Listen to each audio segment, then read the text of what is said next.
Question है कि brain death और कोमा में डिफरेंस क्या होता है। Coma versus brain death. Yes sir. तो इसका मतलब क्या है कि जैसे आप बोल चाल सकते हैं तो आप कॉन्शियस और ओरिएंटेड हैं, आपकी चैतन्यता का स्तर बहुत अच्छा है। पर अगर मान लीजिए आप बिस्तर पे लेटे हों तो मैं कैसे समझूंगा कि आप तीन स्थिति में हो सकते हैं। पहला, मजे से सो रहे हो सकते हैं, Yes. स्लीप। दूसरी चीज ये है कि बेहोशी की हालत में हो सकते हैं। यस तीसरा, कोमा की हालत में हो सकते हैं, या ब्रेन डेथ की हालत में हो सकते हैं। तो प्रश्न बहुत अच्छा और ट्रिकी है कि कैसे हम अस्पताल में डिफरेंशिएट करेंगे अगर एक आदमी बोल नहीं रहा है तो कि वो बेहोश है, कोमा में है, या ब्रेन काम करना बंद कर चुका है। इसके कई सारे मापदंड या पैरामीटर्स हैं। सिंपल चीजें जो आपके लेवल पे मालूम होनी चाहिए उसके बारे में हम लोग डिस्कस करते हैं। हमेशा जो स्लीप होती है वो अराउजेबल होती है। अगर मिश्रा जी सो रहे हैं, हम लोग भैया मिश्रा जी उठो उठो, तो मिश्रा जी उठ के खड़े हो जाएंगे। इसका मतलब है कि मिश्रा जी ना तो कोमा में थे और ना ही ब्रेन की समस्या में थे, क्योंकि मिश्रा जी अराउजेबल थे। इनको हमने जगाया और ये सट्ट से जग गए। एक सिचुएशन तो किनारे हो गई कि स्लीप अलग हो गई, स्लीप इज अराउजेबल। अब दूसरी सिचुएशन आई कि एक आदमी सो रहा है, अब उसके पास गए, हमने कहा भैया उठो उठो वर्मा जी, जगो जगो। वर्मा जी नहीं जग रहे हैं, वर्मा जी नहीं उठ रहे हैं। इसका मतलब ये समझ में आया कि जो भी हम लोगों ने उनसे कम्युनिकेशन स्थापित किया, वर्बल कम्युनिकेशन जो कान में आवाज गई, और स्पर्श किया, छुआ हम लोगों ने, टच वाला जो कम्युनिकेशन था, उन दोनों चीजों में मरीज का रिस्पॉन्स नहीं आया। मरीज उसी तरीके से अचेत अवस्था में ही रहा। तो इससे तुम्हें अब बात दिमाग में आई कि भाई मरीज हमारा जो है जरूर कुछ ना कुछ ऐसा कारण है कि कोमाटोज्ड लगता है, और ये हमारे वर्बल कमांड्स में और टच कमांड्स में रिस्पॉन्ड नहीं कर रहा है।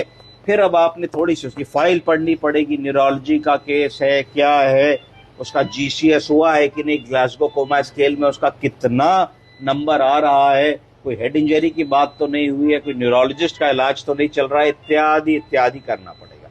इसके बाद फिर बेसिक आपके लेवल पे आपको कितना आना चाहिए कि आपने एक छोटी सी टॉर्च या लाइट ली, टॉर्च या लाइट लेके आपने मरीज की आंख खोली और उसकी पुतली पे आपने रोशनी डाली। तो जैसे ही आप रोशनी डालेंगे तो आप देखेंगे कि पुतली पहले चौड़ी होगी फिर सिकुड़ जाएगी। जैसे ही लाइट पड़ेगी तो रिएक्शन टू इट वो सिकुड़ जाएगी। फिर आप लाइट हटाएंगे फिर चौड़ी हो जाएगी। तो आप खट से समझेंगे कि pupils are reacting to light. क्या कहेंगे? Pupils are reacting to light. अगर आदमी का ब्रेन काम नहीं कर रहा होता तो सांस जरूर ले रहा होता, पर प्यूपिल्स का रिएक्शन टू लाइट ना होता। उसके बाद आप उस मरीज को पेरिफेरल और सेंट्रल पेन देने की कोशिश करेंगे। पेरिफेरल पेन का मतलब है कि लाइए, हाथ लाइए भैया, अपना हाथ लाइए, आंखें बंद कीजिए, आंखें बंद कीजिए। ठीक, मैंने इनको पेरिफेरल पेन दिया, इनके नाखून में जरा सा दर्द देने की कोशिश करी तो एकदम से ये हिले। तो इसका मतलब पेरिफेरली पेन में हिल गए तो सेंट्रल पेन की आवश्यकता ही नहीं। अगर पेरिफेरल पेन पे रिस्पॉन्ड ना करते तो मैं स्टर्नम पे कस के जाके ऐसे कर, ऐसे ऐसे, तो एकदम से ये हाथ पैर हिलाते। तो अगर हाथ पैर हिलाते तो भी ये होता कि डीपली कोमाटोज्ड नहीं है। ठीक है, नाम नहीं बता रहे, मुंह से खा नहीं रहे, नाक की नली पड़ी है, लैट्रिन बाथरूम बिस्तर पे कर रहे, पर कुछ ना कुछ हरकत जरूर है। तो ये सब करने से क्या क्या हो सकता है? आदमी कोई हाथ पैर चलाएगा, तो अगर वो एब्सोल्युटली डीपली कोमाटोज्ड होगा तो हाथ पैर भी नहीं चलाएगा। तो उसकी ग्रेडिंग कर सकते हैं कि भाई इसका तो जीसीएस बहुत ही कम है। अगर तुम बहुत पेन करोगे तो कोशिश करेगा कोई भी आदमी कि अपने हाथ से तुम्हारा हाथ हटाने की कोशिश करेगा, वो कर रहा है कि नहीं, आंखों को विंस करने की कोशिश करेगा, थोड़ा चिल्लाने की कोशिश करेगा। तो इस तरीके की चीजों से आप आंकलन करेंगे कि आपके मरीज में चेतना का स्तर कैसा है। अगर ये सब करने पर भी मरीज किसी प्रकार का कोई रिस्पॉन्स नहीं दे रहा है तो आप ये समझेंगे कम से कम कि हाँ भाई, ऐसा लगता है कि मरीज डीपली कोमाटोज्ड है, इसकी तो चैतन्यता का स्तर बहुत है कम।